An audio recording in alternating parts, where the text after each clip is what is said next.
Subscribe the channel and click the bell icon to get latest update.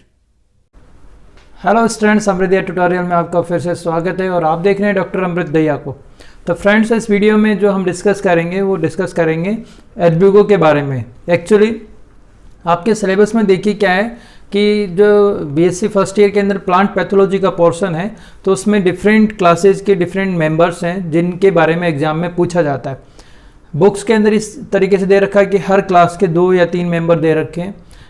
Exam में हर साल उनमें से एक एक मेंबर जो होते हैं अल्टरनेट क्रम में पूछे जाते हैं।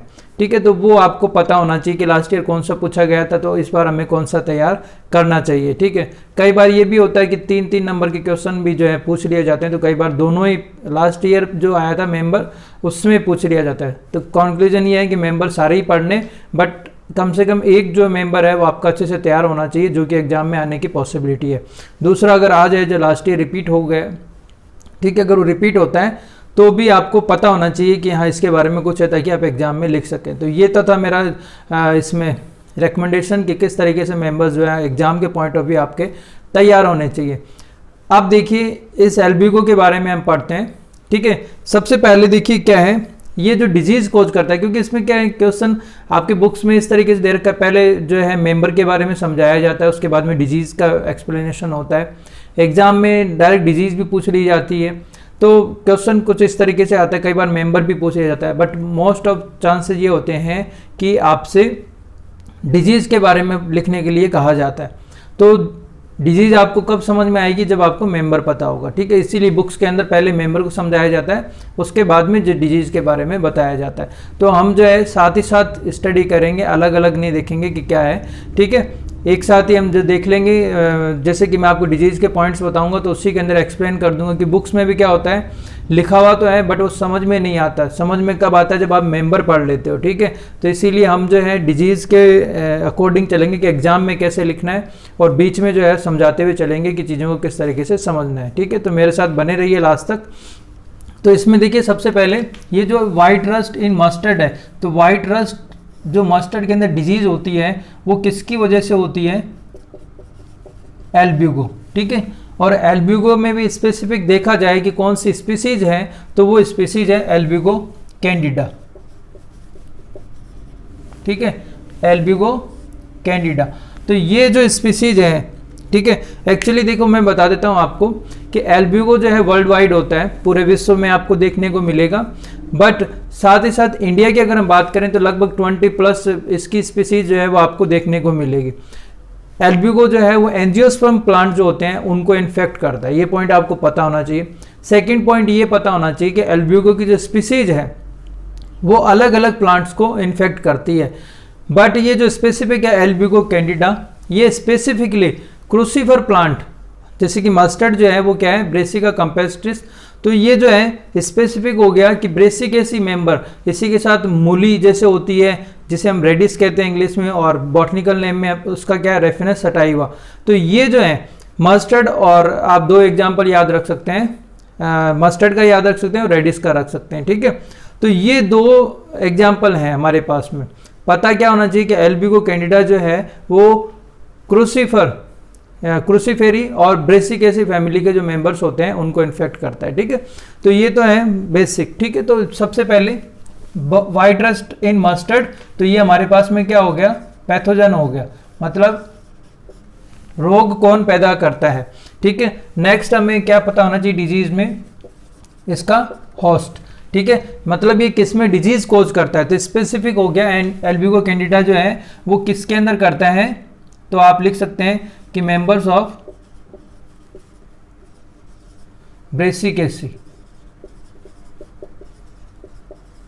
ब्रेसिकेसी और क्रूसीफेरी।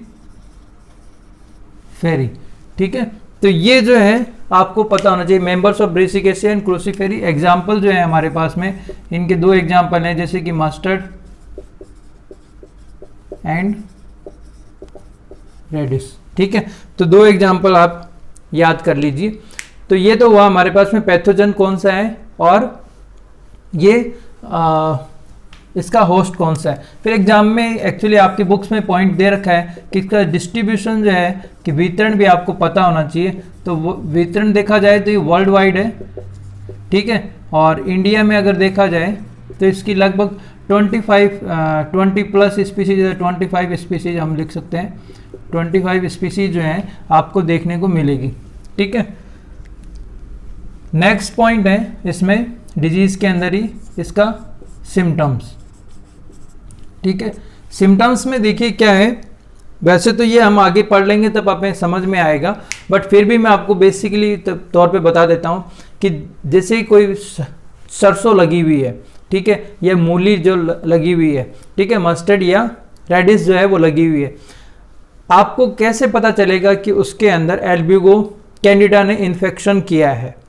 आपको पता चलेगा कुछ इस तरीके से कि जो उसकी लीफ है, ठीक है, जो पत्तियां हैं उसमें आप अगर देखेंगे उसकी लोअर सरफेस पे, निचली सतह पर आपको वाइट जो है आपको ऐसे बुरादा सा जैसा होता है ना, जैसे क्रश की हुई कोई चीज़ होती है, या पाउडर फॉर्म में, वाइट पाउडर फॉर्म में आपको नज़र आएगा, ठीक है। तो एक्चुअली वाइट पाउडर क्या होता है, वो अपने आप में स्पोरेंजिया होती है, जो कि अभी हम एसेक्सुअल रिप्रोडक्शन पढ़ेंगे तो वहाँ समझ में आ जाएगा। यहाँ बस आप इतना ही याद रखिए कि जो वाइट रस्ट आपको इसमें कैसे पता चलेगा कि मस्टर्ड के अंदर जो है इन्फेक्शन हो गया है। तो आप जब लीफ देखेंगे मस्टर्ड की, ठीक है, या जो रेडिश है, मूली है, उसकी लीफ देखेंगे तो उसकी लीफ पर जो है आपको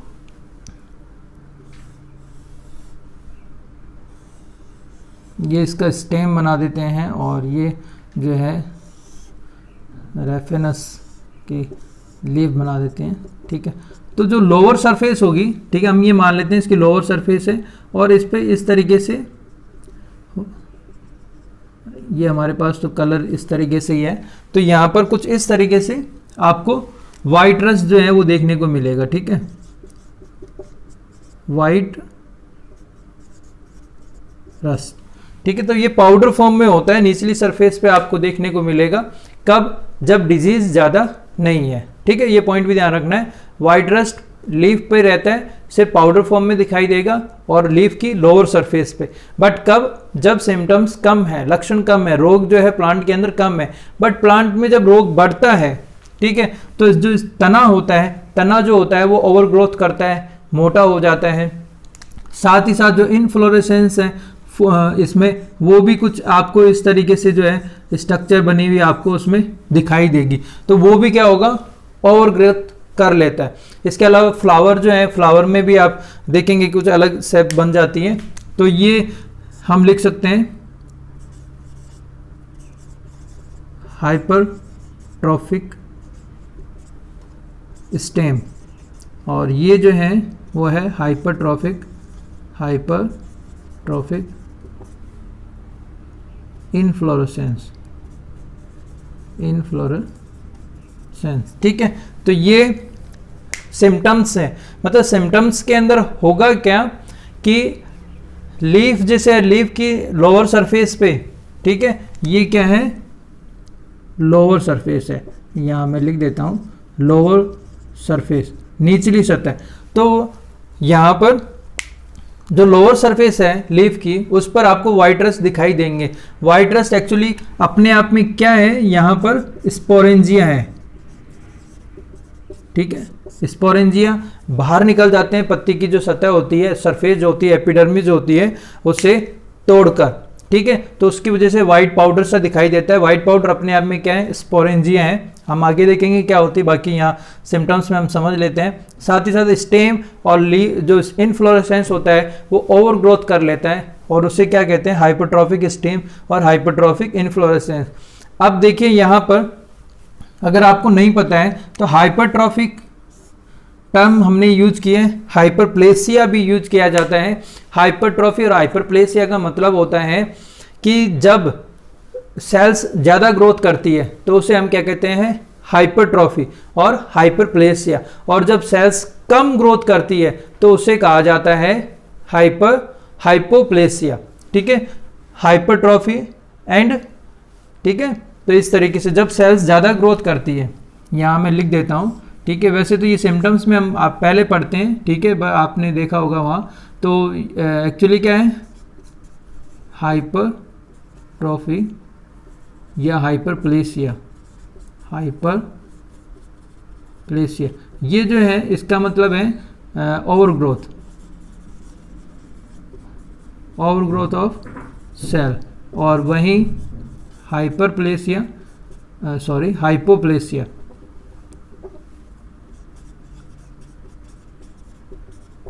ठीक है, इसमें क्या होती है, सेल्स होती है वो अंडर डेवलप रह जाती है, अंडर डेवलप्ड, ठीक है। तो यहाँ पर अंडर डेवलप्ड रहेगी तो क्या होता है, जैसे कि पिगमेंट्स नहीं बन पाते हैं या छोटा रह जाता है, ड्वार्फिज्म जो है वो सिम्टम्स जो है वो देखने को मिलते हैं। बट यहाँ पर हमारे पास में क्या है, हाइपरट्रॉफी और हाइपरट्रॉफिक स्टेम जो है वो देखने को मिले, तो ये सिम्टम्स में है, ठीक है। तो ये ध्यान रखना है। तो बस वापस मैं बता देता हूँ, जब इन्फेक्शन कम होता है तो आपको राइट रस्ट देखने को मिलेगी, बट जब डिजीज बढ़ जाती है तो पूरे प्लांट में सिस्टमेटिक इन्फेक्शन होता है। सिस्टमेटिक इन्फेक्शन का मतलब होता है कि पहले डिजीज़ कम पार्ट में, फिर प्लांट के अदर पार्ट में भी डिजीज़ जो होती है वो स्प्रेड होने लग जाती है, तो वो क्या होता है, सिस्टमेटिक इन्फेक्शन होता है।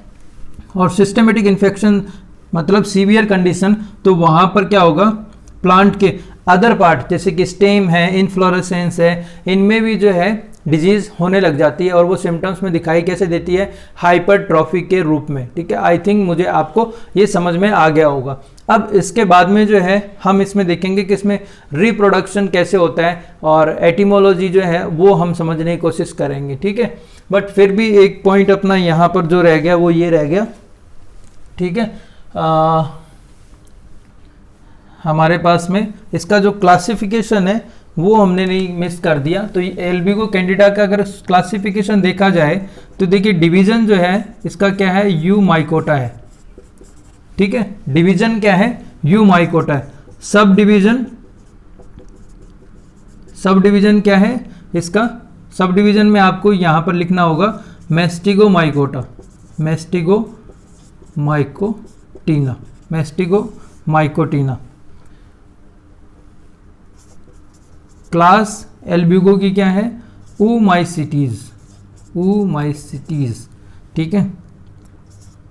इसमें ऑर्डर जो है, इसका ऑर्डर जो आप लिखेंगे यहाँ पर पेरेनोस्पोरेल्स,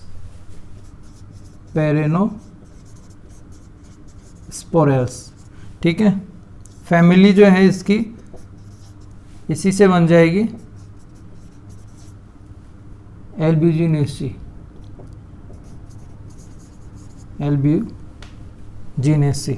ठीक है, एल्ब्यूजिनेसी, ठीक है। एंड इसका जो लास्ट में जीनस जो है वो क्या है, एल्ब्यूगो, ठीक है। अब थोड़ा सा मैं आपको यहाँ भी ये भी आइडिया दे देता हूँ। एक्चुअली क्या है, जैसे डिवीजन यू माइकोटा है, फंगस को हम ब्रॉडली 2 पार्ट में डिवाइड करते हैं, किसमें, मिक्सोमाइकोटा एंड यू माइकोटा। मिक्सोमाइकोटा के अंदर क्या होता है, सेल वॉल नहीं होती है, बट यू माइकोटा के अंदर क्या होती है, सेल वॉल होती है, ठीक है। ये जो फंगस होते हैं वो सेल वॉल रखते हैं, ठीक है। तो एल्बिगो में भी सेल वॉल मिलेगी, इसलिए इसे यू माइकोटा के अंदर रखा गया है।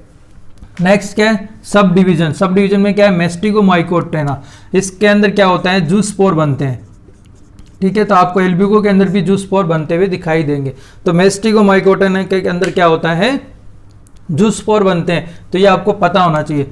ऊमाइसिटीज, ठीक है। ऊमाइसिटीज जो क्लास है उसके 2 स्पेसिफिक फीचर्स हैं, जैसे कि एक तो इसमें जो स्पोर बनता है, जैसे जूस्पोर बनेगा, बट जूस्पोर कैसा होगा, बाईफ्लेजिएट होगा, ठीक है। बाईफ्लेजिएट कैसा होगा जूस्पोर, यहाँ बना देता हूँ मैं, ठीक है। वैसे आपने स्क्रीनशॉट ले लिया होगा पहले, तो स्पेस है हमारे पास में, तो एक बार, तो जूस्पोर, इसका जो जूस्पोर बनता है वो कुछ इस तरीके से किडनी की शेप का बनता है, और उसमें फ्लेजिला जो है आपको कुछ इस तरीके से देखने को मिलेगी। तो एंटेरियर साइड में, ठीक है, एंटेरियर साइड में जो होती है फ्लेजिला वो कैसी होती है, टिन सेल, ठीक है। और वहीं जो पोस्टेरियर साइड में होती है फ्लेजिला वो होती है वी प्लस, ठीक है। तो ये वाली जो फ्लेजिला है, तो ठीक है, तो इसमें स्पोर जो बनता है ऊमाइसिटीज में, जूस्पोर कुछ इस तरह का होता है जो कि बाईफ्लेजिलेट होता है। एंटीरियर लोब पे आपको जो फ्लेजिला देखने को मिलेगी वो टिन सेल होगी, और पोस्टेरियर जो होगी वो कौन सी होगी, वी प्लस। ठीक है, तो ये समझने वाली बात है। एक ओमाइसिटीज के अंदर एक फीचर आपको और पता होना चाहिए, और वो ये है कि हमने देखा था कि फंगस के अंदर जो ज़्यादातर फंगस होती है उनकी सेल वॉल काइटिन की बनी होती है। किसकी बनी होती है, काइटिन की। बट ओमाइसिटीज की जो सेल वॉल होती है वो किसकी बनी होती है, सेलुलोज की। ऐसी बात नहीं है कि उसमें काइटिन नहीं होता है, बट मेजर अमाउंट जो है, मेजर कंसंट्रेशन जो होती है वो किसकी होती है, सेलुलोज की होती है। तो ये ओमाइसिटीज के मेंबर्स में ही देखने को मिलता है। तो वो पॉइंट्स आपको ध्यान होना चाहिए। तो ये कुछ पॉइंट्स थे। तो इस स्लाइड में हमने क्या देखा कि पैथोजन एल्बिगो कैंडिडा है, होस्ट इसका कौन सा है, ब्रेसिकेसी क्रूसीफेरी मेंबर्स हैं, लाइक एग्जांपल मस्टर्ड और रेडिस है। डिस्ट्रीब्यूशन वर्ल्ड वाइड है, इंडिया में 25 स्पीसीज है, और उसमें भी सबसे ज़्यादा जो है फेमस जो है वो एल्बिगो कैंडिडा है।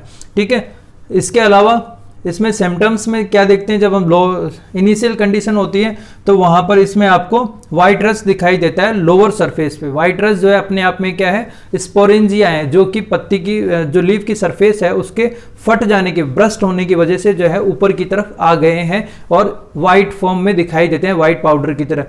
जब डिजीज स्प्रेड होती है प्लांट के अदर पार्ट में भी, तो जो इसे क्या कहते हैं, सिस्टेमेटिक इन्फेक्शन। ठीक है, तो सिस्टेमेटिक इन्फेक्शन के अंदर किस तरीके से इन्फेक्शन दिखाई देगा, हाइपरट्रॉफी के रूप में। स्टेम और इनफ्लोरेसेंस जो होते हैं वो ओवर ग्रोथ करेंगे और इस तरीके से हो जाएंगे, तो इसे बोलेंगे हाइपरट्रॉफिक स्टेम और हाइपरट्रॉफिक इनफ्लोरेसेंस। क्लासिफिकेशन जो है आप सीधा जो है पैथोजन के बाद में ही लिख सकते हैं, यहाँ अलग इस तरीके से लिखने की जरूरत नहीं है।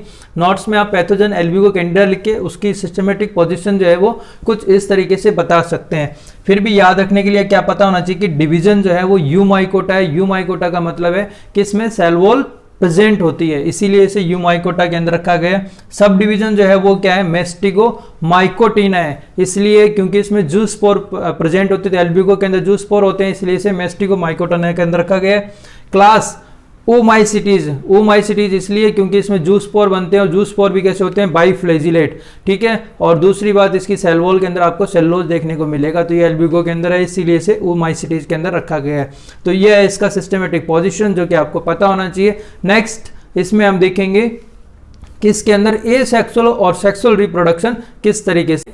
एटियोलॉजी एक्चुअली इसमें देखिए क्या है कि जैसे कि हमने एल्बिगो के बारे में हम पढ़ रहे हैं, ठीक है, तो एटियोलॉजी जो डिजीज़ के जो आपके चैप्टर्स हैं या डिजीज़ के जो आप क्वेश्चंस करते हैं, तो एटियोलॉजी में क्या होता है, कुछ आपको थैलस के बारे में लिखना होता है और कुछ जो है उसमें एसेक्सुअल और सेक्सुअल रिप्रोडक्शन जो आपको समझाना होता है। तो ज़्यादा अच्छा है कि एटियोलॉजी जब आप समझाएं तो इस तरीके से लाइफ साइकिल जो है पूरा उसका एक चार्ट बना के वहाँ लिखें और उसके बारे में एक्सप्लेन कर दें। ठीक है, सबसे पहले उसकी थैलस के बारे में समझाएं और फिर उसमें एसेक्सुअल या जो रिप्रोडक्शन का जो मेथड है वो आप समझाएं।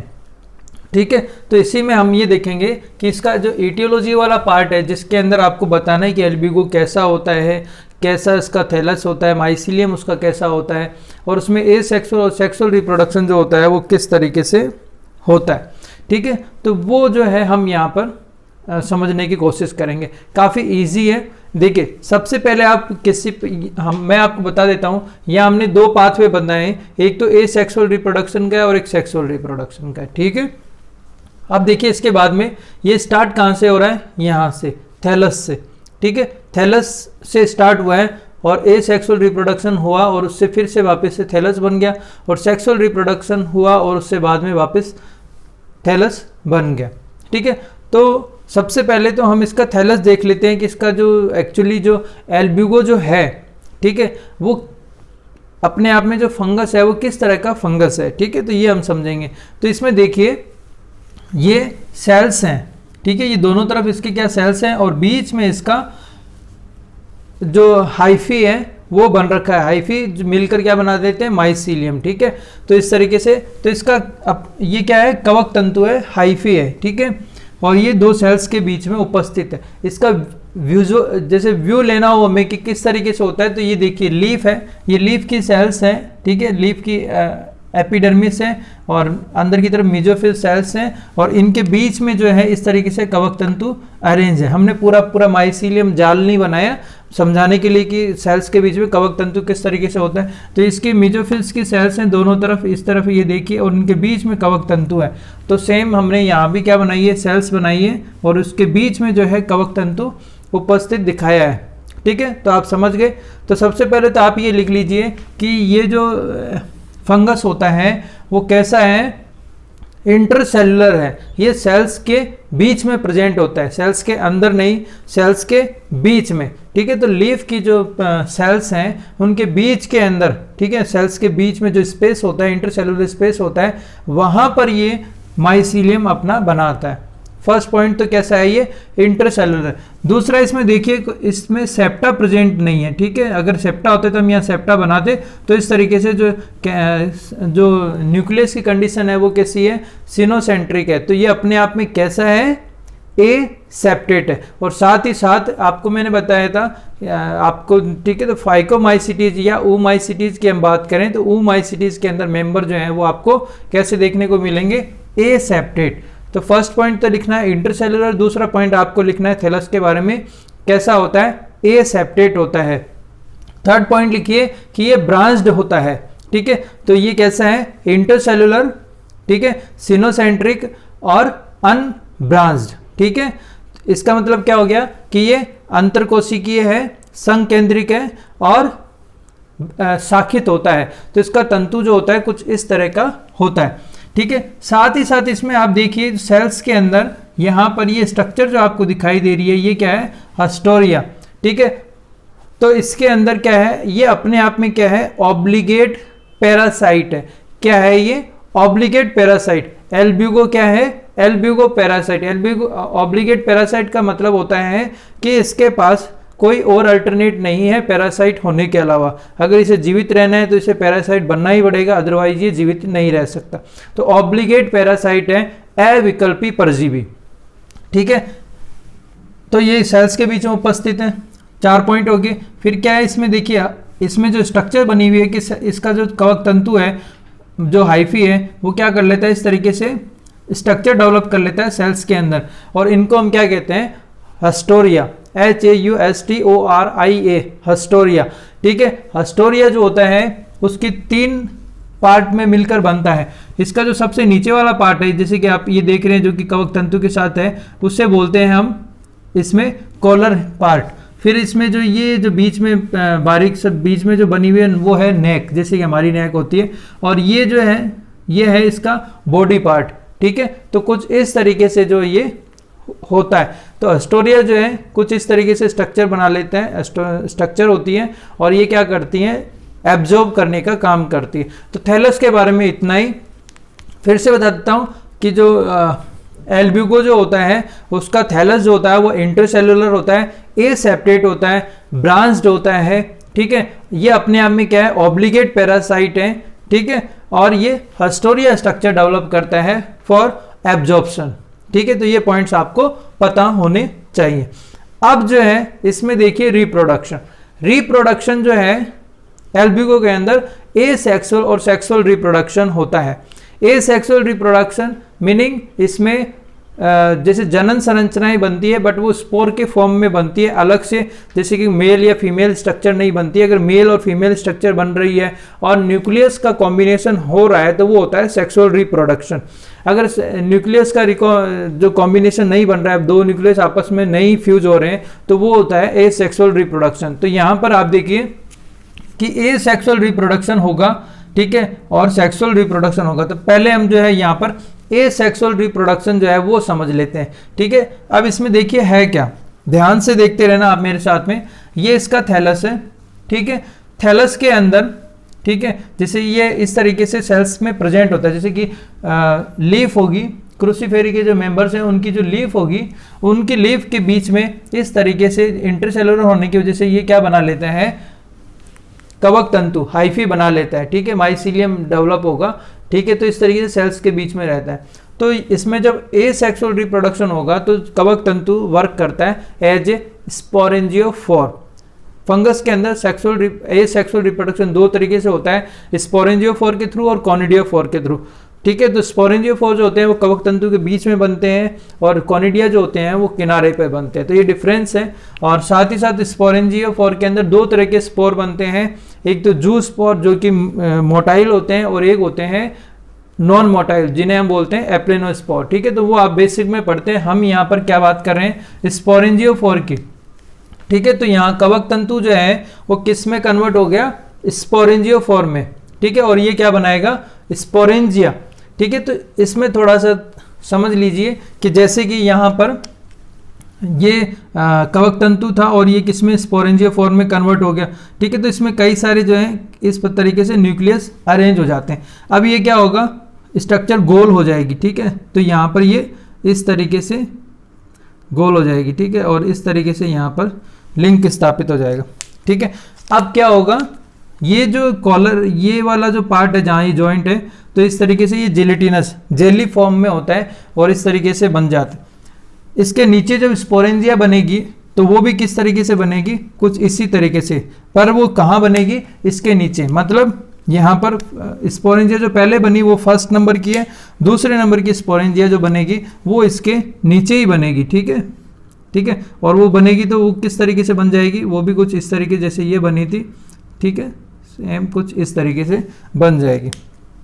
ठीक है, और इसमें जो भी ये क्या होगी, मल्टी न्यूक्लिएट होगी, सेम कंडीशन आपको देखने को मिलेगी। और इनके बीच में भी जो डिवीजन है वो कैसा हो जाएगा, सेप्ट। ठीक है, 2, 3, 4, 5 इस तरीके से बनती रहती है। तो स्पोरेंजिया फॉर्मेशन जो होता है वो कैसा होता है, बेसिपिटल फॉर्म में होता है। फर्स्ट बनी, सेकंड बनी, थर्ड बनी, 4 बनी, 5 बनी। ठीक है, तो यहाँ पर देखिए ये जो है कि जैसे कि 1, 2, 3 है और ये इसका स्पोरेंजियोफोर है। तो स्पोरेंजियोफोर जो है एसेक्सुअल स्ट्रक्चर है। ठीक है, जिसके अंदर क्या बनेंगे, स्पोरेंजिया। ठीक है, तो ये जब मेल्ट होगी तो ये क्या होगी, इस तरीके से मेल्ट हो जाएगी और स्पोरेंजिया जो है यहाँ से इससे अलग हो जाएंगे। ठीक है, तो सेम कंडीशन यहाँ देखिए, ये स्पोरेंजियोफोर है, इस पे स्पोरेंजिया बन रही है और ये जो है यहाँ भी क्या है, ये स्पोरेंजिया जो कि क्या हो चुकी है, इससे अलग। ठीक है, तो एसेक्सुअल रिप्रोडक्शन में क्या होता है कि स्पोरेंजियोफोर जो होते हैं स्ट्रक्चर होती है। ठीक है, और इसमें क्या होता है, ये मल्टीन्यूक्लिएट होती है, डेंस साइटोप्लाज्म होते हैं और ये क्या होती है, इस तरीके से फूल जाती है स्ट्रक्चर। फिर जो स्पोरेंजिया डेवलप होगी वो क्या होगी, इस तरीके से गोलाकार स्ट्रक्चर में जो स्पेरिकल स्ट्रक्चर होती है उसमें कन्वर्ट हो जाती है। ठीक है, साथ में क्या होता है, ये जो बीच में जो कॉन्टैक्ट बना हुआ है वो क्या होता है, टाइम के साथ में मेल्ट हो जाता है वाटर वगैरह की प्रेजेंस की वजह से, और ये स्पोरेंजिया कुछ इस तरीके से यहाँ पर अलग हो जाती है। ठीक है, अब आप सोचिए जैसे कि लीफ है, लीफ की सरफेस के नीचे स्पोरेंजिया बन रही है, कई सारी बनती रहेगी बनती रहेगी बनती रहेगी, तो वो क्या करेगी, प्रेशर डालेगी एपिडर्मिस पे। तो एपिडर्मिस क्या होती है, इस तरीके से फूल जाती है। फिर बहुत ज़्यादा प्रेशर बनेगा तो एपिडर्मिस यहाँ से फट जाएगी। तो यही मैंने आपको बताया था कि सिम्टम्स में क्या था कि जो लोअर सरफेस होती है वहाँ पर जो है आपको वाइट रस्ट दिखाई देते हैं। वाइट रस्ट मैंने आपको क्या कहा था, क्या थे, स्पोरेंजिया। तो वो स्पोरेंजिया कुछ इस तरीके से निकलते हैं कि नीचे स्पोरेंजियोफोर है और इससे स्पोरेंजिया बन रहे हैं, और जब ये बहुत ज़्यादा बन जाते हैं तो ये प्रेशर डालते हैं, प्रेशर डालने से ये एपिडर्मिस फट जाती है और ये स्पोरेंजिया जो है वो बाहर निकल आते हैं। तो ये अब हम यहाँ पहुँच चुके हैं कि स्पोरेंजिया किस तरीके से बाहर निकल चुकी है। ठीक है, यहाँ पर पहुँचने के बाद में अब क्या है कि स्पोरेंजिया कैसी है, सर्कुलर है। ठीक है, स्पेरिकल स्ट्रक्चर है, मल्टी न्यूक्लिएट है, कई सारे उसमें न्यूक्लियस प्रेजेंट होते हैं। ठीक है, तो अब ये जो स्ट्रक्चर है स्पोरेंजिया वो क्या होगी, जर्मिनेट होगी। ठीक है, अब हम क्या पढ़ना चाहते हैं, जर्मिनेशन ऑफ स्पोरेंजिया। अब देखिए स्पोरेंजिया का जो जर्मिनेशन होता है, ठीक है, फर्स्ट पॉइंट तो हमारा क्या हो गया, एसेक्सुअल रिप्रोडक्शन का formation of sporangia. First point क्या था, फॉर्मेशन ऑफ स्पोरेंजिया, तो वो आपको बताया मैंने। अब जो है सेकंड पॉइंट है हमारा जर्मिनेशन ऑफ स्पोरेंजिया। इसमें आप देखिए क्या होता है कि स्पोरेंजिया का जर्मिनेशन दो तरीके से होता है। यहां पर जर्मिनेशन जो है वो दो तरीके से होता है। कौन कौन से तरीके हैं, डायरेक्ट और इनडायरेक्ट। कौन से तरीके हैं, डायरेक्ट और इनडायरेक्ट। डायरेक्ट क्या होता है और इनडायरेक्ट क्या होता है, ये हम समझते हैं। डायरेक्ट में देखिए क्या है कि स्पोरेंजिया बनी और स्पोरेंजिया से डायरेक्ट जर्म ट्यूब बन गई। ठीक है भाई, स्पोर जो होता है जर्मिनेट होकर क्या बनाता है, जर्म ट्यूब। ठीक है, और फिर क्या बना लेगा, हाइफी, फिर माइसीलियम में कन्वर्ट हो जाता है। इसी तरीके से होता है ना। तो यहां पर हमने क्या दिखाया कि स्पोरेंजिया है और वो डायरेक्ट क्या करती है, जर्म ट्यूब बना लेती है, और जर्म ट्यूब बना के क्या करेगी, होस्ट जो सेल्स होती है उनको इन्फेक्ट करेगी और उसमें क्या बना लेगी, अपना माइसीलियम। ठीक है, तो ये प्रोसेस है। तो इसने कुछ भी नहीं किया, डायरेक्ट स्पोरेंजिया थी, स्पोरेंजिया जर्मिनेट होके क्या बना लिया इसने, जर्म ट्यूब, और जर्म ट्यूब जो है इन्फेक्ट करेगी सेल्स को, होस्ट की सेल्स को, और माइसीलियम बना लेगी। तो ये तो डायरेक्ट एसेक्सुअल रिप्रोडक्शन का मेथड है, जिसमें स्पोरेंजिया डायरेक्टली बिना किसी और स्टेप के जर्म ट्यूब बना लेती है। तो ये तो होता है डायरेक्ट। डायरेक्ट कब होता है वो समझना है। तो डायरेक्ट जो होता है वो हाई टेम्परेचर और ड्राई कंडीशन में होता है, ये आप लिख लीजिए। डायरेक्ट जो होता है वो हाई टेम्परेचर, ठीक है, हाई टेम्परेचर और ड्राई कंडीशन में होता है। ठीक है, डायरेक्ट वाला। इनडायरेक्ट क्या होता है, इनडायरेक्ट में क्या होता है कि स्पोरेंजिया जो होती है वो डायरेक्ट जर्म ट्यूब नहीं बनाती है। स्पोरेंजिया पहले क्या बनाएगी, स्पोर्स। समझ में आ गया। जब स्पोरेंजिया डायरेक्ट जर्म ट्यूब बना ले तो वो होता है डायरेक्ट मेथड, और जब स्पोरेंजिया पहले क्या बनाए, स्पोर, और फिर स्पोर जर्मिनेट होकर जर्म ट्यूब बनाए तो वो होता है इनडायरेक्ट। तो यहां पर स्पोरेंजिया देखिए, इसमें जो है इनडायरेक्ट ये वाला है इनडायरेक्ट, और यहाँ पर क्या है स्पोरेंजिया। स्पोरेंजिया क्या हो रही है, जर्मिनेट हो रही है। ठीक है, अंदर इसमें क्या होंगे, डिविजन्स होंगे। ठीक है, और डिवीजन होने से क्या बनेंगे, स्पोर बनेंगे। ठीक है, तो ये डिवीजन जो होंगे वो मियोसिस डिवीजन होंगे। ठीक है, और क्या बन जाएगा यहाँ पर, स्पोर। ठीक है, स्पोर बनेगा, और स्पोर बनकर क्या होगा, यहाँ पर जैसे स्पोर्स हैं और ये क्या बनेंगे, स्पोर बन जाएंगे। स्पोरेंजिया के अंदर कई सारे स्पोर्स बनेंगे और फिर क्या होंगे, वो फ्री हो जाएंगे। ठीक है, तो फ्री होने पर क्या होगा, इस तरीके से आपको स्पोर दिखाई देगा इसके अंदर। तो से अपना क्या हो गया, जर्मिनेशन वाला पोर्शन हो गया। फिर क्या है, स्पोर्स रिलीज वाले स्टेप हम जो देखते हैं उसके अंदर। तो यहाँ पर क्या होंगे, स्पोर जो हैं वो क्या होंगे, रिलीज होंगे। ठीक है, रिलीज होने के बाद में स्पोर बाहर आएगा। तो स्पोर जो बाहर आता है वो कैसा होता है दिखने में, किडनी शेप। जूस स्पोर जो है वो कैसा है, किडनी के आकार का होता है, और इस पे दो फ्लेजिला होती है। जैसे कि मैंने आपको बताया था कि ओमाइसिटीज के मेंबर जो होते हैं उनमें क्या होते हैं, बाइफ्लेजिलेट होते हैं, दो कसाबिका होती है। तो यहाँ पर क्या है, टू फ्लेजिला है, एक टिंसेल है और एक कैसी है, विप्लेस है। ठीक है, अब क्या होता है कि जूस स्पोर जैसे कि बने, ठीक है, आप इमेजिन कीजिए जैसे कि सरसों है या मूली के पत्ते हैं। तो मूली कहाँ उगती है, जमीन पर। ठीक है, प्लांट जमीन पे उगते हैं। तो आपने देखा जमीन पे उगे और उनसे क्या हुआ, वाइट रस्ट हुआ। ठीक है, मतलब स्पोरेंजिया रिलीज हुई। स्पोरेंजिया जो रिलीज होकर क्या हुई, बाहर आई। बाहर आने के बाद में क्या, लीफ की सरफेस पे स्पोरेंजिया आ जाएगी। वो स्पोरेंजिया कहाँ गिर जाएगी, मिट्टी में। ऑब्वियसली मिट्टी में ही गिरेगी। ठीक है, या नीचे पानी है तो पानी में गिर जाएगी। अब क्या होता है कि तुरंत तो वैसा है नहीं कि उसे होस्ट मिल जाएगा या परपोसी कोशिका मिल जाएगी। कुछ टाइम तो वो जमीन में भी रहता है। तो उस दौरान वो क्या होता है, एनसिस्टेड फॉर्म में रहता है। ये एनसिस्टमेंट फॉर्म है जिसमें ये फ्लेजिला वगैरह रिमूव कर देता है और एक सर्कुलर स्ट्रक्चर में कन्वर्ट हो जाता है। जब इससे परपोसी कोशिका मिलेगी, जैसे ये किसी फ्रेश प्लांट के करीब आएगा या फ्रेश प्लांट के संपर्क में आता है। ठीक है, जैसे कि उसी के साथ में जो प्लांट लगे हुए हैं उन पे भी कर सकता है, या उसके बाद में फिर से आपने जैसे मूली उगी हुई थी, फिर बाद में आपने कुछ टाइम बाद में फिर से वहाँ मूली उगा दी, तो वो जो है फ्रेश प्लांट पे इन्फेक्ट करेगा। तो उस टाइम वो जर्म ट्यूब बना लेगा। ठीक है, तो कुछ इस तरीके से इन्फेक्ट करेगा। ठीक है, जर्म ट्यूब बना लेगा और ये फिर से होस्ट जो सेल्स हैं उनको इन्फेक्ट कर देगा। तो एसेक्सुअल रिप्रोडक्शन इस तरीके से होता है। ठीक है, तो आपने क्या देखा कि एक सेल्स लीफ थी, लीफ के अंदर इस तरीके से माइसीलियम था एल्ब्यूगो का। उसमें क्या हुआ, स्पोरेंजियोफोर फॉर्मेशन हुआ, स्पोरेंजियोफोर बनी, जिसमें स्पोरेंजियोफोर का मतलब होता है कि मल्टीन्यूक्लिएट हो जाती है और डेंस साइटोप्लाज्म हो जाता है। उससे स्पोरेंजिया डेवलप होती है जो कि सर्कुलर स्ट्रक्चर होती है और मल्टीन्यूक्लिएट होती है। काफ़ी सारी स्पोरेंजिया बनने के बाद में क्या होता है, लीफ की सरफेस पर प्रेशर एग्जर्ट होता है, जिसकी वजह से लीफ की सरफेस जो होती है वो क्या हो जाती है, रप्चर हो जाती है। रप्चर होने से स्पोरेंजिया बाहर आ जाती हैं। बाहर आने पर स्पोरेंजिया दो तरीके से जर्मिनेट हो सकती है, डायरेक्ट और इनडायरेक्ट मेथड से। डायरेक्ट मेथड जब होता है जब हाई टेम्परेचर होता है और ड्राई कंडीशन होती है, और यहाँ पर जो स्पोरेंजिया है वो डायरेक्ट जर्म ट्यूब बना लेगी और जर्म ट्यूब बना के माइसीलियम में कन्वर्ट हो जाती है। ठीक है, ये तो है डायरेक्ट। इनडायरेक्ट में क्या होता है, इनडायरेक्ट के अंदर कब होगा इनडायरेक्ट, जब लो टेम्परेचर होगा और मॉइस्चर होगी, लो टेम्परेचर और मॉइस्चर वाली कंडीशन में। ठीक है, तो जब तापमान कम हो और नमी वाली कंडीशन हो तो स्पोरेंजिया इनडायरेक्ट मेथड से जर्मिनेट होती है। इनडायरेक्ट मेथड अप्रत्यक्ष विधि के अंदर क्या होगा कि जो स्पोरेंजिया है वो पहले क्या होगी, डिवाइड होगी। ठीक है, अंदर उसमें डिविजन्स होंगे, डिवीजन होने से क्या होगा, जू स्पोर बनेंगे। ठीक है, स्पोरेंजिया के अंदर कई सारे स्पोर्स बन जाएंगे। ये स्पोर्स जो हैं वो स्पोरेंजिया के रप्चर होने की वजह से फ्री हो जाएंगे।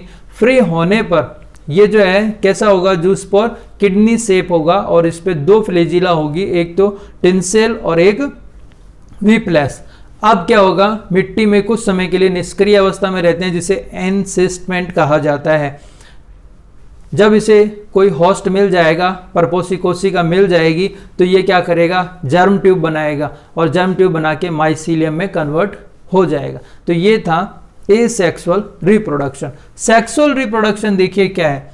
सेक्सुअल रिप्रोडक्शन में आपको समझने के लिए क्या देखना पड़ेगा कि इसे ही आप देखिए वापस, यही थैलस था। ठीक है, एक्चुअली क्या है, एसेक्सुअल रिप्रोडक्शन जो होता है वो फेवरेबल कंडीशंस में होता है। आमतौर पे फंगस जो होता है एसेक्सुअल रिप्रोडक्शन करता रहता है। सेक्सुअल रिप्रोडक्शन कब करेगा, जब जैसे कि मूली है, मूली का सीजन जाने वाला है। ठीक है, मतलब पर्टिकुलर प्लांट जो है उसका सीजन जाने वाला है, तो जब ग्रोथ की स्टेज आ जाती है, लास्ट स्टेज में आ जाता है, ठीक है, तो माइसीलियम, तो उस दौरान क्या करता है, वो सेक्सुअल रिप्रोडक्शन करता है। ठीक है, तो ये पॉइंट आपको ध्यान रखना है। अब यहाँ पर क्या है कि थैलस जो है, थैलस वो क्या करेगा, उसके अंदर, ठीक है, गैमिटेंजिया डेवलप होगी। ठीक है, गैमिटेंजिया, गैमिटेंजिया का मतलब है युग्मक धानी से, जिनके अंदर गैमिट्स बनेंगे। तो यहाँ पर फंगस के अंदर जो मेल गैमिटेंजिया होती है उसे कहा जाता है एंथ्रीडियम और फीमेल गैमिटेंजिया को कहा जाता है ऊगोनियम। तो यहाँ पर ये देखिए इसी तरीके से ये वाली जो कंडीशन थी वही सेम कंडीशन है, लीफ की सेल्स हैं और उसके अंदर माइसीलियम है, माइसीलियम पर गैमिटेंजिया डेवलप हुई है। तो यहाँ पर जो फीमेल गैमिटेंजिया है वो ऊगोनियम है और मेल गैमिटेंजिया क्या है, एंथ्रीडियम है। तो मेल जो गैमिटेंजिया है, ठीक है, और फीमेल गैमिटेंजिया अगर स्ट्रक्चर देखी जाए तो ये देखिए यहाँ पर ऊगोनियम और एंथ्रीडियम अलग से हमने बना दिया, बाहर निकाल के बना दिया। यहाँ ये तो समझा दिया लोकेशन किस तरीके से, और बाकी इसमें जो चेंजेज हो रहे हैं वो इसके अंदर ही हो रहे हैं, बट हमने अलग से इसको बनाया है डायग्राम समझाने के लिए। तो ऊगोनियम है और एंथ्रीडियम है। ऊगोनियम जो होती है वो कैसी होती है, स्पेरिकल स्ट्रक्चर होती है। ठीक है, और मल्टी न्यूक्लिएट कंडीशन होती है। ठीक है, एंथ्रीडियम जो होती है वो यहाँ पर कैसी है, आप देखिए इसे हम क्लब शेप बोलते हैं। एंथ्रीडियम कैसी है, क्लब शेप है। ठीक है, क्लब शेप बोला जाता है इसको। तो ये क्लब शेप है। ठीक है, क्लब शेप का मतलब हो गया, ये तो हमने इस तरीके से बनाया है, बाकी क्लब शेप का मतलब कुछ इस तरीके से स्ट्रक्चर होती है, तो क्लब शेप होती है। तो ये वाली स्ट्रक्चर में है। ठीक है, एंथ्रीडियम, और कैसी है, मल्टी न्यूक्लिएट कंडीशन में। अब देखिए क्या होता है कि एल्ब्यूको के अंदर जो ऊगोनियम है उसमें डिफ्रेंशिएशन होता है और वो दो पार्ट में डिवाइड हो जाती है। दो पार्ट इंटरनल कैसे हैं, जैसे कि यहाँ पर आपने देखा था कि कई सारे न्यूक्लियस प्रेजेंट थे। अब ये जो न्यूक्लियस हैं वो क्या होंगे, पेरिफेरी पर आ जाएंगे और सेंटर में सिर्फ एक ही रहेगा। तो सेंटर वाली कंडीशन को बोलते हैं ऊप्लाज्म और किनारे वाली कंडीशन को बोलते हैं पेरीप्लाज्म। जो पेरिफेरी पर है वो पेरीप्लाज्म और जो सेंटर पे है वो है ऊप्लाज्म। एंथ्रीडियम भी इसी तरीके से, एंथ्रीडियम में एक न्यूक्लियस एक्टिव कंडीशन में रहता है और बाकी जो है वो फर्टिलाइजेशन में पार्टिसिपेट नहीं करते हैं। ठीक है, और इसमें जो है सेंटर में भी एक ही रहेगा। अब क्या होगा, इनके बीच में जैसे कि ये जो ऊगोनियम और एंथ्रीडियम है, इनके बीच में न्यूक्लियस का ट्रांसफर होगा। ठीक है, न्यूक्लियस का ट्रांसफर होगा तो यहाँ पर क्या होगा, फर्टिलाइजेशन ट्यूब बनेगी। फर्टिलाइजेशन ट्यूब इस तरीके से बन जाती है। टाइम के साथ में क्या होगा, ये मेल्ट होगी। ठीक है, एंजाइम्स की रिएक्शन की वजह से ये मेल्ट हो जाएगी और मेल्ट होने से क्या होगा, ये दोनों इस तरीके से आ जाएंगे। तो सेक्सुअल रिप्रोडक्शन में 3 स्टेज होती है। ये जब इस यहाँ कंडीशन आएगी तो इसे सबसे पहले कहा जाता है प्लाज्मोगेमी, फिर कहा जाता है कैरियोगेमी और थर्ड होती है मियोसिस। ठीक है, ये आप पढ़ते हैं। हमने देखा है कि जो मेंबर्स होते हैं फंगस के उनमें आपको प्लाज्मोगेमी और कैरियोगेमी के बीच में डाइकैरियोन कंडीशन भी देखने को मिलती है। हालांकि डाइकैरियोन कंडीशन हम जो है जो ओमाइसिटीज, ये जो बेसिडी और एस्कोमाइसिटीज के जो मेंबर्स हैं हायर फंजाई हैं उनके अंदर स्टडी करते हैं। ठीक है, तो यहाँ पर क्या होगा, सबसे पहले प्लाज्मा मिलेगा। ठीक है, क्योंकि देखिए यहाँ पर ये सेल्स अलग हैं, ये सेल्स अलग हैं, तो दोनों में साइटोप्लाज्म तो होगा ही। तो सबसे पहले साइटोप्लाज्म मिलेगा, तो इसे हम क्या कहते हैं, प्लाज्मोगेमी। फिर बाद में न्यूक्लियस आपस में एक दूसरे से मिलेंगे तो उसे कहेंगे कैरियोगेमी। तो सबसे पहले क्या होगा, प्लाज्मोगेमी और फिर होगा कैरियोगेमी। कैरियोगेमी में न्यूक्लियस जो है वो आपस में मिल जाएंगे एक दूसरे से, और इस तरीके से एन एन मिलने से क्या बन जाएगा, क्या बनेगा यहाँ पर, जाइगोट। ठीक है, तो यहाँ पर 2n जाइगोट बन जाएगा। ठीक है, इस तरीके से। अब जब ये 2n जाइगोट बनेगा, ठीक है, तो ये क्या होगा, यहाँ पर 2n कंडीशन आ गई। अब क्या होगा कि ये जो ऊप्लाज्म अपने पास में था, ऊगोनियम, ठीक है, अब इसमें क्या होगा, बीच में जो सेंटर पे है उसमें डिविजन्स होते रहते हैं, साथ ही साथ इसके चारों तरफ एक वॉल बन जाएगी। ठीक है, वॉल बन जाएगी ताकि इसको प्रोटेक्ट किया जा सके। ऊस्पोर जो है अपनी मेच्योर कंडीशन में आपको कुछ इस तरीके से दिखाई देगा। अंदर जो 2n जाइगोट था उसमें डिवीजन होते हैं, और ये डिवीजन कैसे हैं, मियोसिस। ठीक है, ये स्टार्टिंग में मियोसिस डिवीजन होंगे, और ये कब तक होते हैं, जब तक इसमें न्यूक्लियस की कंडीशन कितनी ना हो जाए, 32 तक ये जो है इसमें मियोसिस होता है, और उसके बाद में इसमें माइटोसिस होगा एंड मेटामॉर्फोसिस भी होता है, जिससे क्या बन जाते हैं, स्पोर्स। ठीक है, तो उस स्पोर में क्या है, यहाँ पर ये बस ये देख लीजिए कि 2n जाइगोट बना था, इसमें मियोसिस हुए, मियोसिस होने से 32 न्यूक्लियस बन गए इसके अंदर। ठीक है, अब जो है वो स्पोर जो है उससे क्या होगा, फ्री होंगे स्पोर्स। ठीक है, स्पोर्स फ्री होंगे। फ्री होने से क्या होता है कि ये जब स्टार्टिंग में फ्री होते हैं तो इस तरीके से वेसिकल फॉर्म में होते हैं, और बाद में क्या होते हैं, ये इससे रिलीज हो जाते हैं। रिलीज होने के बाद में आपको यहाँ पर कुछ इस तरीके से जूस्पोर दिखाई देगा। जूस्पोर सेम है, यहाँ पर किडनी शेप है, एक ही केंद्रक है, यहाँ भी क्या था, न्यूक्लियस एक ही था स्पोर के अंदर, ये आपको ध्यान रखना है। फ्लैजिला 2 है, ये क्या बनाएगा, जर्म ट्यूब बनाएगा, जर्म ट्यूब बना के ये थैलस बना लेगा। तो इस तरीके से इसमें सेक्सुअल रिप्रोडक्शन होता है। तो ए सेक्सुअल और सेक्सुअल रिप्रोडक्शन आपने देखा कि किस तरीके से होता है। एंथ्रीडियम ओगोनियम थे, दोनों एक दूसरे के पास आते हैं, न्यूक्लियस का ट्रांसफर होता है, जाइगोट बनता है, जाइगोट के अंदर डिविजन्स होते हैं, जिससे क्या होता है, स्पोर बनते हैं, और स्पोर जो है रिलीज होते हैं। रिलीज होने के बाद में जर्मिनेट होकर जर्म ट्यूब बना लेते हैं, और जर्म ट्यूब जो है वो माइसीलियम में कन्वर्ट हो जाती है। ठीक है, तो ये कंडीशन जो है होती है। तो इस तरीके से यहाँ पर जो है ए सेक्सुअल और सेक्सुअल रिप्रोडक्शन होता है। ये जो है आपको एग्जाम में कैसे करना है, ये फिर डायग्राम बनाना है एटियोलॉजी के अंदर। ठीक है, और इस तरीके से जो है आपको समझा देना है। ठीक है, अब देखिए इसमें क्या है, आगे ज़्यादा कुछ नहीं है, मैं आपको वैसे ही बता देता हूँ। एपिडेमियोलॉजी, एटियोलॉजी है, 5th पॉइंट हमारा क्या है, एपिडेमियोलॉजी। देखिए एपिडेमियोलॉजी के अंदर हम क्या देखते हैं, एक्चुअली मैं आपको थोड़ा सा, यहाँ तो अपने पास है नहीं, इसको मिटाने की भी कोई ज़रूरत नहीं है। 5th पॉइंट हमारे पास में जो है वो है एपिडेमियोलॉजी। ठीक है, एपिडेमियोलॉजी। एपिडेमियोलॉजी के अंदर देखिए क्या होगा, एपिडेमियोलॉजी में हमें ये बताना है कि डिजीज़ जो होती है वो स्प्रेड कैसे होती है, एक से दूसरे में कैसे जाएगी, वो हमें समझाना होता है। तो सबसे पहले जो इम्पोर्टेंट पॉइंट है वो ये है कि ये कैसी डिजीज़ है, सॉयल बॉर्न डिजीज़ है, सॉयल बॉर्न डिजीज़ है, ये आप ध्यान रखना। सॉयल बॉर्न डिजीज़ क्यों है, जैसे कि मैंने आपको बताया, इसमें क्या होता है कि जो स्पोर्स बनते हैं, स्पोर बन के क्या होते हैं, रिलीज हो जाते हैं, और वो कहाँ गिर जाएंगे, मिट्टी में। अब मिट्टी के अंदर है वो स्पोर, अब टाइम के बाद में आपने क्या हुआ वहाँ जैसे कि वहाँ पर मूली लगी हुई थी, रेडिश लगी हुई थी, फिर आपने फिर से है ना दोबारा फसल जो करी उसमें वापस से आपने वही उगा दी, जैसे कि हमने उसमें फिर से जो है रेडिश ग्रो करवा दी।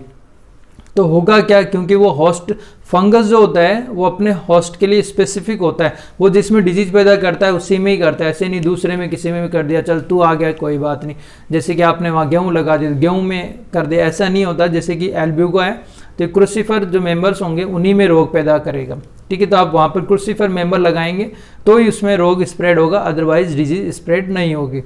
तो मिट्टी के अंदर है, मिट्टी में एनसिस्टेड फॉर्म में प्रेजेंट है जूस स्पोर, जैसे ही आप वहाँ पर सीड लगाएंगे वो थोड़ी सी ग्रोथ करेगी, फ्रेश प्लांट होगा और उसमें वो जो स्पोर जो है वो इन्फेक्शन कर देंगे, ठीक है। तो इस तरीके से डिजीज स्प्रेड होती है। तो एपिडेमियोलॉजी में आपको ये बताना है कि ये सॉइल बॉर्न डिजीज है, किस तरीके से मिट्टी में रहते हैं, फिर वहाँ पर हम जब फसल ग्रो करवाते हैं तो वो उसको इन्फेक्ट कर देता है और अपना माइसीलियम बनाता है, डिजीज कोज कर देगा। तो एपिडेमियोलॉजी में आपको इतना ही समझाना होता है, ठीक है। फिर आपको जो समझाना है वो बताना है कि इस डिजीज़ को कंट्रोल कैसे करना है। सबसे लास्ट पॉइंट जो होता है, आप जो भी डिजीज़ लिखेंगे, क्योंकि ये 6 नंबर का क्वेश्चन आता है, तो इसमें सबसे लास्ट में जो है इस तरीके से आपको लिखते हुए लास्ट में लिखना होता है कि डिजीज़ को कंट्रोल कैसे करेंगे। तो सबके अंदर अलग अलग है, बट इसमें आप देखिए इसमें आप क्या क्या कर सकते हैं डिजीज़ कंट्रोल करने के लिए। सबसे पहले तो जिस प्लांट के अंदर डिजीज्ड है, जो प्लांट डिजीज्ड है उससे आप क्या करोगे, वहाँ से उखाड़ के फेंक दो। आपको लगा कि इसमें वाइट रस्ट हो रखा है, उसको वहाँ से उखाड़ के फेंक दो, क्योंकि कल को स्पोर और बनेंगे, वो मिट्टी में गिरेंगे, फिर मिट्टी जो है इन्फेक्ट कंटामिनेटेड हो जाएगी। तो आपको बचाने का तरीका है कि उस प्लांट को उखाड़ के वहाँ से फेंक दो, ताकि दूसरों में भी ना फैले। एक तो ये तरीका है। दूसरा तरीका ये है कि आप बोर्डेक्स मिक्सचर होता है उसका छिड़काव कर सकते हैं। 2 पॉइंट। तीसरा पॉइंट ये है कि आप ऐसे प्लांट का इस्तेमाल कर सकते हो जो कि वाइट रस्ट के लिए प्रतिरोधी हो, ठीक है। रेजिस्टेंट प्लांट वैरायटी का इस्तेमाल कर सकते हो, मार्केट में आपको मिल जाएगी। आपको वाइट रस्ट रेजिस्टेंट मस्टर्ड जो है वो चाहिए, तो उसके लिए आपको उस तरह की रेजिस्टेंट वैरायटी जो है वो यूज़ करनी पड़ेगी। 4th पॉइंट है। 4th पॉइंट में आप ये लिख सकते हैं कि आपको अल्टरनेट क्रॉप यूज़ करना चाहिए। जैसे आपने जैसे मस्टर्ड लगा रखी है तो उसके बाद में आप चने लगा दीजिए या कोई और फसल लगा दीजिए, टमाटर लगा दीजिए, कोई और फसल जो भी आपका मन करे, पर आप वही फसल नहीं लगानी है आपको। जैसे आप मूली लगा रहे हैं तो फिर मूली लगा दी, फिर मूली लगा दी, ऐसे नहीं करना है। या सरसों लगा रहे हैं तो फिर सरसों लगा दी, फिर सरसों, ऐसे नहीं, बीच में कोई और फसल आ जाए, ताकि जो है स्पोर जो है वहाँ से किसी भी तरीके से चले जाएं या ख़त्म हो जाएं। तो ये कंडीशन आपको करनी होती है। तो ये था पूरा आपका एल्ब्यूगो और वाइट रस्ट जो है डिजीज़ वो किस तरीके से होती है, ये मैंने आपको समझाने की कोशिश करी। इसी के साथ में थैंक यू, फिर मिलेंगे किसी नए वीडियो के साथ में। Bye bye.